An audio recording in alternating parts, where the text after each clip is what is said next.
Beaucoup d'appelés, mais peu d'élus. Dans le domaine du développement personnel, on trouve énormément d'informations disparates avec ces degrés de sensibilité différents. Nous avons tous une approche à part selon notre sensibilité. Cela permet d'une part de trouver la voie qui nous convient parce qu'elle nous parle, mais d'autre part, il y a tellement d'informations et d'approches différentes qu'on risque de s'y perdre. Donc faire une approche nouvelle régulièrement chaque année par un stage différent ou lire des livres à l'appel qui ne font que de faire fonctionner le mental ne sert pas ta dimension spirituelle. Tu évolues difficilement dans ces conditions. Il faut être plus efficace que ça. Sinon, tu perds du temps, tu te disperses dans une perte d'énergie.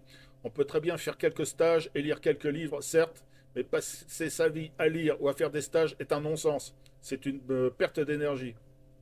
Si tu perds de l'énergie et que tu en gagnes, ce que tu fais n'est pas efficace.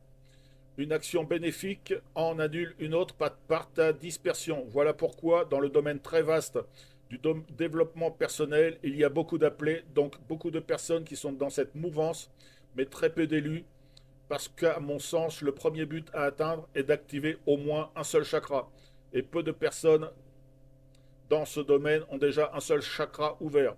Une fois un chakra ouvert, c'est un début qui peut te montrer les chakras par le ressenti que tu en as. Ce n'est pas une illusion, c'est réel. Et si tu continues ton travail énergétique, les autres chakras vont s'ouvrir, c'est automatique. Et si tu énergétifies ton premier chakra régulièrement, les autres vont s'ouvrir petit à petit.